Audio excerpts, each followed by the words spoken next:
I'm doing great. How are you? Does that look real? I'm doing so great. No, you don't look okay. I'm doing amazing. Hold on, I will say Jen got a spray tan yesterday. Yeah. And she was like, "Do I look tan?" And I was like, "Not really." She didn't see me before. I wasn't showing her my pale ass. Just covering I guess you were covering up your whole body before, but you tan your face always. Yes. So I didn't notice. I'm sorry I didn't have a bigger reaction. Let me try again. Okay. Oh my God, you look amazing. Thank you. You are sun-kissed. You are vitamin D'd. Is that fake. good? It's fake. Is that a better reaction? Yeah, that was so much better. Thank you. You're welcome. I needed it. I get it. So how are you? I'm pretty good. Yeah? You know, it's funny because we're recording in person today back in Westchester Studios, and we have two very serious different temperatures going on, which is I am hot all the time because this baby makes me hot and it's like a built-in incubator, and Jen's nipples are hard as fuck, and I keep making them turn up the air. Now you brought attention to them. No, they look fine right now. You can't see Okay, great. them. Thank you. But it is, so Jen is suffering for me right now, and I want to fine. say thank you. Okay, here's a question that isn't an intro question. Would you rather be Hot or cold? like so hot or so cold? You know, it's so funny. If I'm really hot, I'm angry. If I'm really cold, I'm sad. So would you rather be angry or sad? I think I'm angry. I think I'm hot. You think hot? Whoa, I would rather be cold. That tracks. That tracks. They were complete opposites. Wow. Yeah. Because also, like if I'm really cold, I feel like my soul.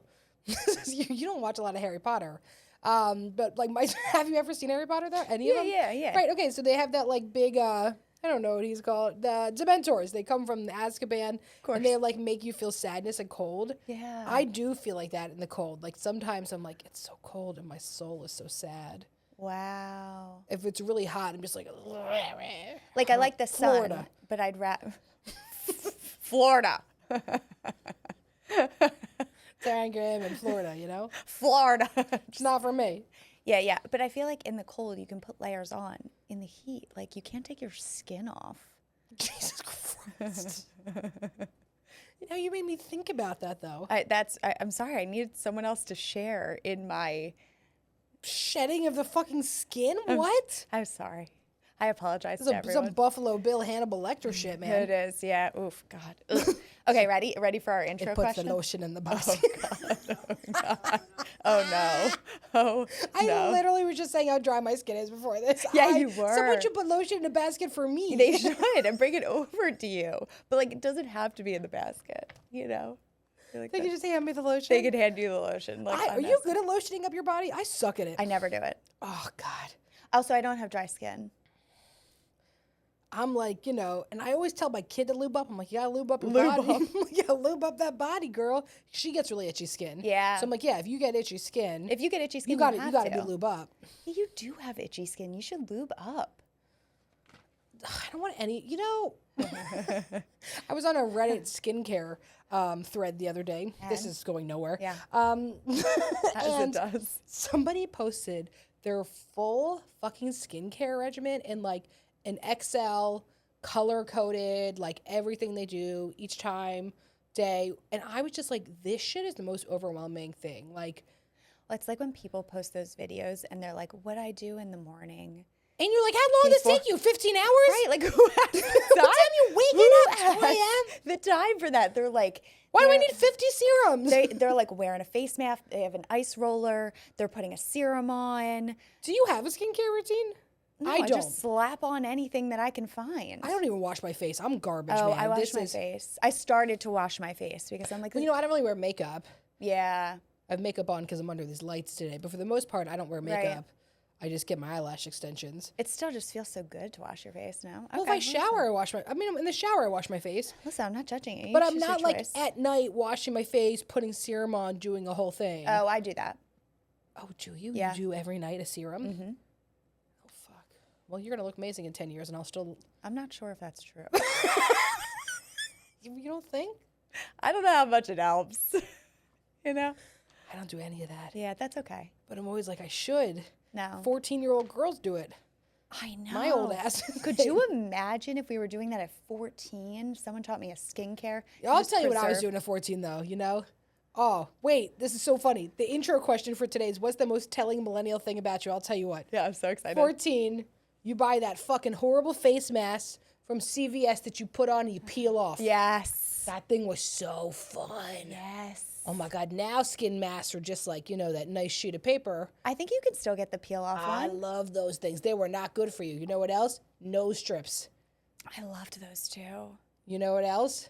Biore pads. Biore pads. Is that what you're going to say? Yes. That's a very millennial thing to like grab a Biore pad. That's like you like clearing. St. Ives apricot scrub. Yes. My husband actually still loves it. And I said to him, it's so bad for you. I think it's actually horrible for the environment more than it is for your skin because those little pebbles in there, they don't disintegrate. Yeah, they don't decompose. I think they're really bad for our water. Oh shit. So we're drinking those apricot pebbles. That's that's the most millennial thing about us is that we're actually drinking those apricot pebbles that we were using. Remember what was that drink from the late 90s? It was like the water with like with the bubbly blue things in it. What was that? I don't know. You gave me like a. They were delicious. I forgot about that. Those were so good. Do you remember the ketchup that was a different color? Oh my God. Ew. Yes. A friend of ours literally bought that last week and put it in a group chat. Disgusting. His wife texted him and was like, look at this shit that Luke bought today. And I was like, what the fuck? Where'd you even find that? And he said it was $1. I'm not surprised because who wants to eat that? It was purple ketchup. Disgusting. Remember? Yeah. And do you remember the suntan lotion that would was like a different color? You would like put it on and it would be like purple.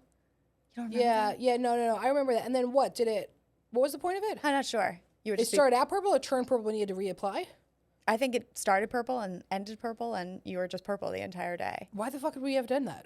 I think it was like for kids. Kids were like as a way to like help kids put on Actually, my daughter would totally be down Exactly. For that. Okay, so the question is, what's the most telling millennial thing about you?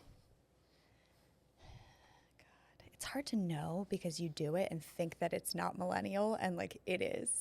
You know what I mean? Yours is not drinking water. Yeah, is that a millennial thing? Uh-huh. Yeah. Getting kidney stones. Getting kidney stones is the most millennial thing about me. It's being tired all the time. I got it. I know it. I know what mine is. I'm embarrassed. Drinking a glass of milk. Oh, it's fucking disgusting. Yeah, you're trash. Yes. And my brother loves it too. Love milk. There is no way anyone. Gabe, do you ever just drink a glass of milk? Oh. Okay. He proved you wrong. That's not millennial. Maybe it's retro.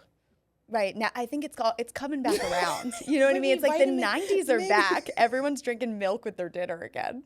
Okay? You have like a glass of milk. No, yours is your kidney stones. I'm sorry. You can say whatever you want. It's absolutely Can I have both? It's the fact that you're dehydrated and you have kidney stones and you're drinking a glass of milk. You don't think that hydrates me? It gives me strong bones. No. They told me it gives me strong bones. Well, you might have strong bones, but those kidney stones don't give a fuck. I'm not lactose intolerant, so. No, that's the most Jewish thing about Nikki. Right, yes. Her stomach issues. Yes. Nikki's once again like, do not talk about me on the podcast. I'm not here. I am a ghost. Pretend I'm a ghost. Okay, obviously the most millennial thing about me is my blonde dyed hair. 100%. 100%. I'm going to think of something else too as we go on. I'll figure it out. I think it's just that I have dyed blonde hair. Isn't that like a big no-no now? Is it a big no-no? I think it's, chuggy. What happened to chuggy? That word went away and I enjoyed it. I did too. And I felt chuggy all the time. I was chuggy all the time. I would say it's ankle socks, but recently I switched over. You helped me do it. You're welcome. Yeah. Don't you feel so cool? Yeah, I do feel cool. And at first they were uncomfortable and now they feel great. Right. It feels like comforting. Yes. I feel like it's my blonde hair that's the most millennial thing about me. Yeah. Yeah, I would say so. My love for Target. Yeah. I'll find something. Okay, sure, great. Okay, but that's not what today's about. But today's about the pressure to be chill, which also might be a millennial thing. I was just going to say that might be the most millennial thing. Right? Because I feel like something Gen Z is so great about is, what I love when they're wearing those pimple patches out. I picked up my daughter at school yesterday, and all the girls who run the aftercare program, they're definitely in their really early 20s, right? Yeah. And the one girl I looked over, and she got like 5 pimple patches on. And I was just like, damn, that's cool, man. Are they the ones you can see, like the stars? They weren't. No, they were the clear ones, but still, I wouldn't have the balls to wear that out. Same. But let me just say, I fucking love a pimple patch. Well, let's be clear. Best invention ever. Let's be clear. You should contact but like them. I feel like for us generationally we're so obsessed with being chill And also being no high maintenance. and like wax, like wax all your eyebrows off. And that's the most millennial thing about me is that I waxed all my eyebrows off and then I had to pay $1,500 to get them tattooed back on. We figured it out. That's exactly what it is. Waxing all of your eyebrows off. And then tattooing them back on. We found it. That's definitely what it is, paying all that money to tattoo them back on. But yeah, there was a lot of like, I need to be chill. I need to be perfect. I need to hide who I am. Like cover yourself. And you even see through like the difference of Instagram, right? Of how curated Instagram is per generation. So I think this is an interesting conversation to have with this intro question. So let's talk about this. Let's talk about like minimizing our needs in a relationship and being chill. I think we were told growing up, I think there was a lot of messaging for us around how being a chill girl gets you more dudes. Yes. Right? Especially for like heterosexual straight women, which all of us were raised to be for the most part, unless you had a very inclusive household. Yeah. But for the most part, because everything was so heteronormative, there was not enough representation. Yeah. Your job was to be chill, cool, get the guy. It was like, you will be loved. Don't be like other girls, be a cool girl. Be a cool girl. And then you would be like, yeah, I'm cool. I'm not like other girls. I'm not like other girls. I'm the cool girl. Well, also, you would get all that messaging in like movies too. Yeah. They were always like chill and like didn't care. Well, like even like fucking what was the movie? What's the one with Rachel Lee Cook? Yeah. Where they She's all that. Yeah. Okay, right. So they pick someone who also is obviously fucking hot, just happens to have glasses and overalls on. But one of the things that by the end it's like, because she's not like the other girls and she doesn't care about being cool. Yes. She's an artist. And that's what makes her super hot. And she was just fucking hot. Main character, right? Yes. Like the main character always like didn't care and like didn't have needs. Blake Lively from Gossip Girl. Yeah, I never watched Gossip Girl. Holy shit, really? It's amazing. I know, that's what I hear.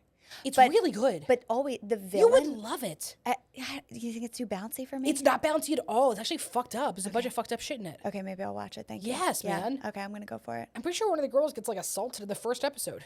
All right, well. You'll be into that. You're sick.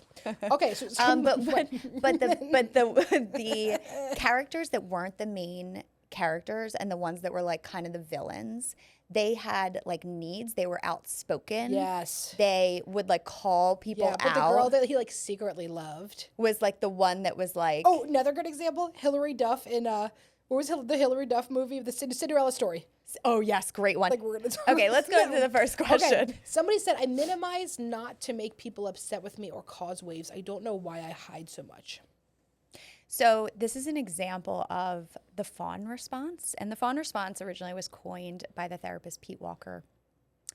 We typically think about trauma responses, protective responses as fight, flight, or freeze. And the fawn response is something we do when we are overly accommodating for other people or minimize our own needs to take care of other people as a way to protect ourselves.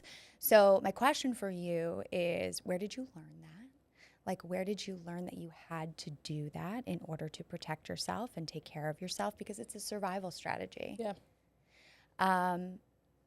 Making yourself small, right, to say, like, is a way to protect yourself. So, but what I would say and what we say over and over again is, like, what is that doing to you to make yourself small and to minimize your own needs? Because what's happening is you're abandoning yourself in a lot of ways in order to take care of other people because someone taught you at some point or your experiences taught you at some point that that was the only way to stay safe. Socializing taught you that at some point, right? So a lot of this we talk about like the socializing, whether it was in our families, friends, just in general, we heard that messaging over and over and over again. Even if like you're in a family, right, where you know, if you have a sibling who maybe has challenges, giving your parents a hard time, and they always said like, "Oh, you're so easy." You know, like, you're so easy. You never You're give the us easy any one. trouble. You're the easy one, Yeah. right? You're getting some sort of reinforcement for minimizing your own needs, or feel like you have to minimize your own needs so that you could survive in your family unit, because there was so much focus on a sibling or so much focus on a stress that was external to you that it felt like, okay, the way I'm going to get attention or the way I'm going to get noticed is to make all of my needs really small or not speak up for myself so that I can be the easy one. And that's how I'll be known. But then you learned over time that like you shouldn't acknowledge your own needs. You might not even know what your needs are. And you're the chill one. But there is so much safety in that. Yes, there's so much safety in Not that. having needs makes me safe, right? Because then I'm not disappointed when those needs don't get met. Right. I'm easier for other people. There's less of a, right? Like there is like, at the end of the day, on an evolutionary biological standard, we want to be with other people. Yeah. And so we will choose a safe route Yes. as opposed to the right or correct route for us. Yes. So, but something to relearn, right, is that in healthy relationships as an adult, your needs matter just as the other person's needs matter in that relationship. And to be able to balance out your needs and the other person's needs, that's how you create a deep intimacy in your relationship. That's not just about the other person. When you make it about the other person, it feels safe, right? I don't have to show what my needs are. But you're also not a part of the relationship. You're keeping yourself from being your vulnerable, authentic self in the relationship by minimizing your own needs. Yeah. Why do I feel embarrassed or needy when I express what I actually want in a relationship? Where'd you learn that? Yeah. Right? Why do you feel embarrassed or needy? Yeah. That's interesting. My guess is at some point you got messaging, whether it's direct or unconscious. Somebody told you that it was embarrassing. And let's be honest, sometimes this comes from the way the cookie crumbled, right? So let's say growing up, I'm in a family and I'm a firstborn and my mom has a bunch of infertility, right? She's had miscarriages. She's having health stuff. I have a mom who has cancer. You know what I mean? Like I have parents that are having struggling issues. I have another sibling that has disabilities, right? And your people, human beings only have so much bandwidth. So they don't mean to do it on purpose, typically. But you were told, not right now, not now. I can't do this. I'm sick. You know what I mean? Like any of the things that happen, right? Mm-hmm. You continuously got rejected for having those needs. Somebody may have not meant to hurt you, but it could cause harm. Yeah. So often the intent wasn't there, but the impact was that we learned this messaging. And the rejection, right? So that's a perfect example of, I was taught that when I express my needs, I'm going to get rejected. And when you're younger, your brain is developing and it's malleable, right? Like, and so what you're learning is yourself in relation to other people, right? When I express my needs, the response is going to be a rejection. And so you take those neural pathways, those connections into adulthood, and you bring them into your adult relationships. And the idea is, okay, well, I can't express my needs because it's going to lead to rejection. And so what we do is we minimize ourselves to protect ourselves from the possibility of that rejection, because that has been our worldview. That is the way we grew up. However, you're reinforcing it, right, by keeping yourself small, by minimizing yourself. And the only way to correct that is to create corrective experiences in a relationship that feels safe for you. And so you can start by doing these like very micro movements with it to be able to slowly put your needs out there to see what the response is, right? I want to live my entire life through micro movements. Me too. like with your body. I want to like micro move out of bed in the morning. Me I want too. to like micro move at the gym. I want to micro move everything. I really love those words. Right. I think now that I'm thinking about it, I think I do micro move. I think I'm moving at a micro. You know how you love you love like meta? Yes. You also love micro moving? I love micro moving. Tiny little movements. Like a snail. Like a snail. God, Oh my God, you kind of are a snail. thank you. It's Right? like that as a compliment. That's what I mean. Like that. There's like a little bit of like a magical creature for you. Wow. I should get that tattooed on me. I was actually literally just thinking I should get a snail. a dope snail is a really good tattoo. Isn't it? I would get one. There must be other meaning to it too. We should find out. I hope it's micro movement. I hope it is. I mean, micro movements move slowly, but in that, right? It's almost like you're dipping your toe into the water, and you're saying, There's safety in that too. "Yeah, there's safety in that." You know You're what? totally a toe dipper, aren't you, in the water? You don't I jump am. in Psh, because you don't get your hair wet. I hate the water. Fucking hate the water.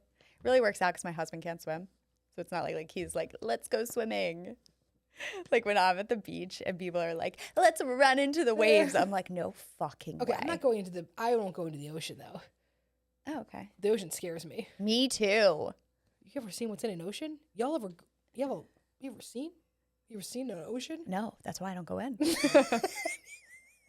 I'll go in a pool. You can see through that water. It's safe. I know what's there. Unless you're in a dirty pool. I'd probably go in that too. I'm gross.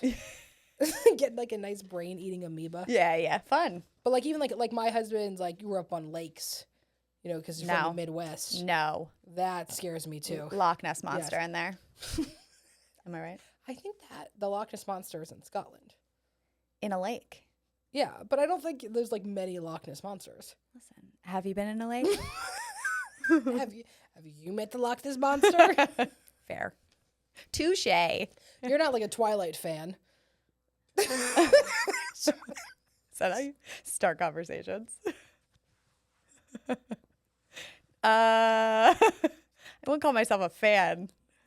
Okay, someone who desperately Desperately? You can tell me you desperately loves love Twilight. Keep going. Keep going. I've read all the books in one weekend. I've seen every movie 3,000 times. So if you get to the final movie, you know, she has this CGI baby named Renesmee. I did see. I did see Renesmee. Taylor Lautner imprints on the baby. Don't get me started with that. And then he calls her Nessie, and she's like, "You name my daughter after the lock."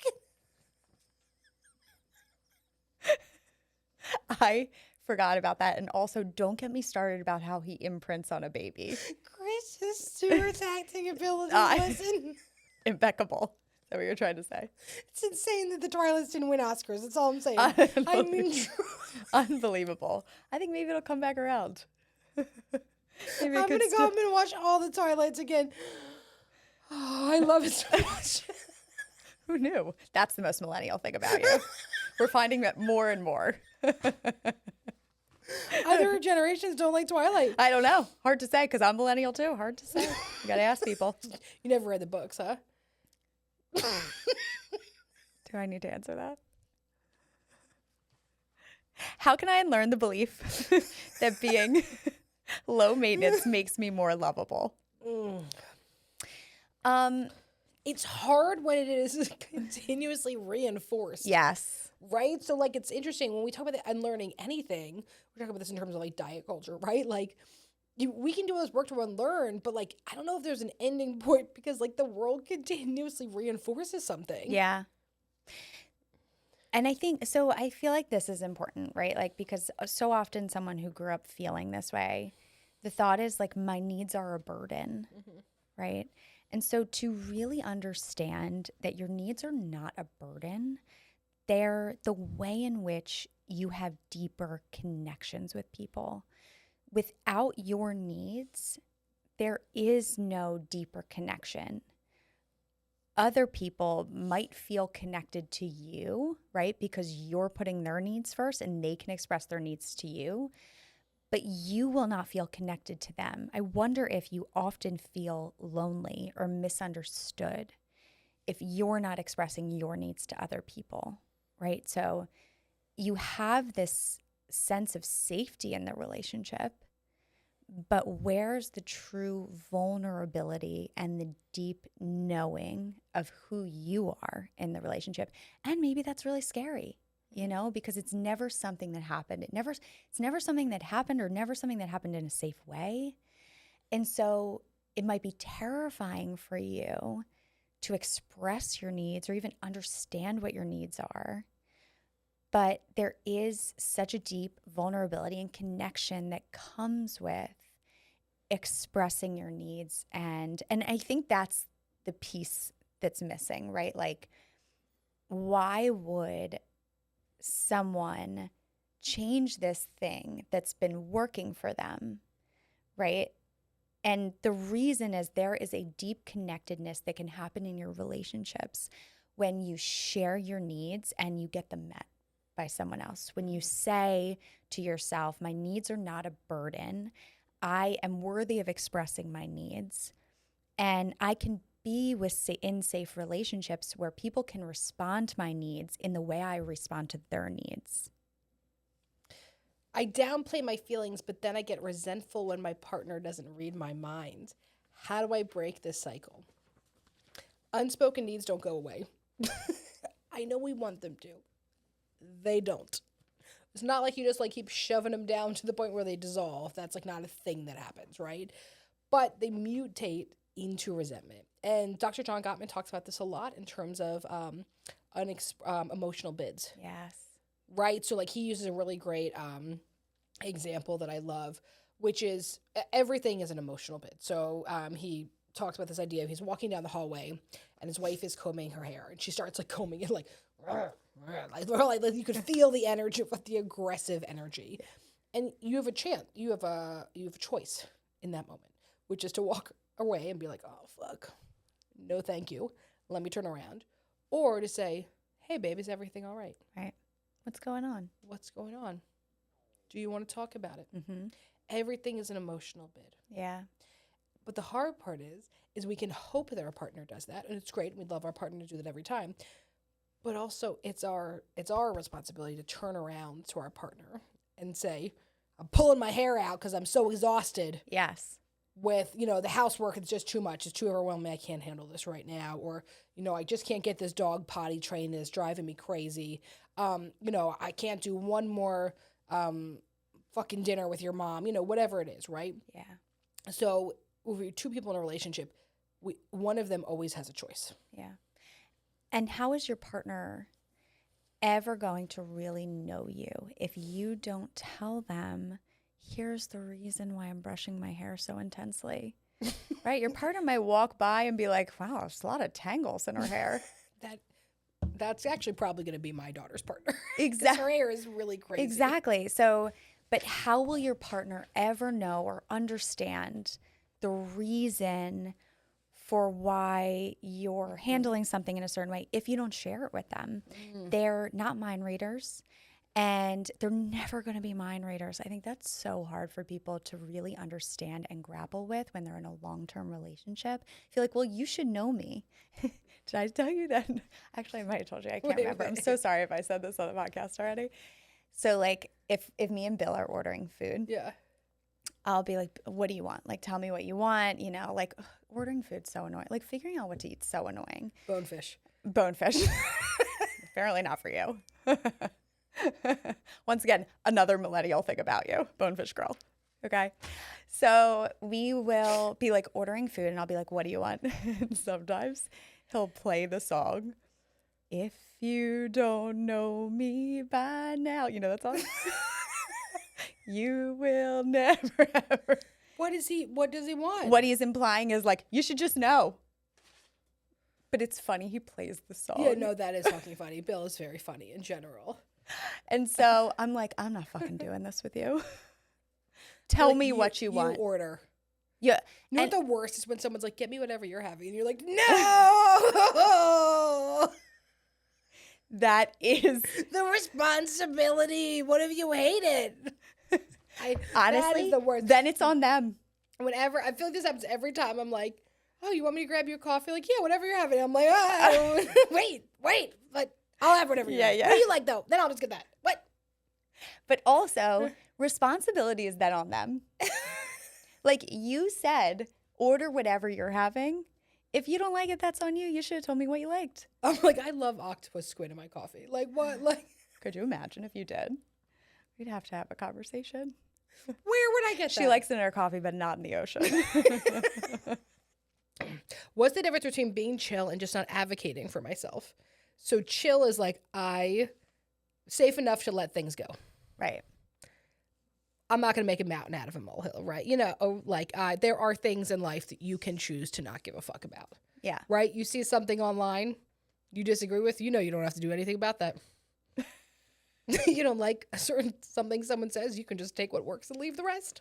So being chill is like being able to actually let it go. And I think decipher between what's important and what's not. Right. Right? Like, I think that's the difference, right? Because if somebody puts up something horrific on the internet that is a problem, I want to say something about that. If I just like, it's like a little dumb thing, do I really have to comment on everything, right? Yeah. Suppressing means I don't believe I'm allowed to ask for more. Right. Like not advocating for yourself. Yeah. And not deciphering, not saying what's, It clearly bothers you, right? Mm-hmm. Like this is something that is affecting you. And so when you feel it still and you're trying to suppress it and not advocate for yourself, like you can feel that, right? So being chill is like there's no more tension in your body. Like you really don't feel it anymore. Yeah. And when you're suppressing it and just not advocating for yourself, you can feel that. There's tension in your body. It just feels unhealed in some way. And so figuring out for you, like what the difference is in your body, how you feel, that's going to be really important because it may be something that you've never had to figure out before. Mm-hmm. Mm-hmm. We have to do Dear Jen and M. I like when you change it up and say Jen and M. No. Do I do that often? Sometimes. Wow. Oh, it's a long one. You can read this one. Oh, great. Sick. Okay. Dear Em and Jen, or Jen Sick. and M. My BF and I have been together for a year and a half. He has a 4-year-old from a previous marriage. His co-parenting relationship with the ex is very difficult. I feel like it's created an environment of fear in him from constantly feeling under a microscope and from feeling that he has no say in important decisions for his son.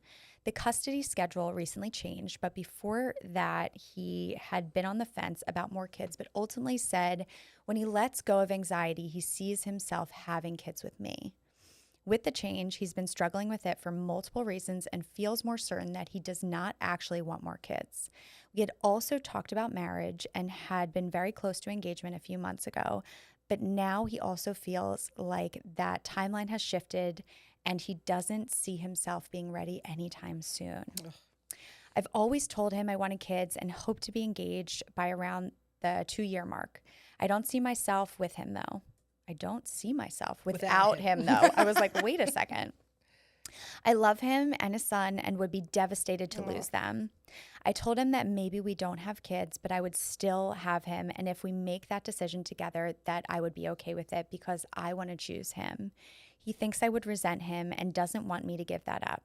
This is especially hard because I feel like so much of this is related to the struggles around having to co-parent with a chaotic ex and all of the difficulties of split custody. For example, him not being able to settle into a routine on a 2-2-3 schedule. But to actually know that would take time, and he doesn't want to drag me along, but also says the thought of losing me devastates him too.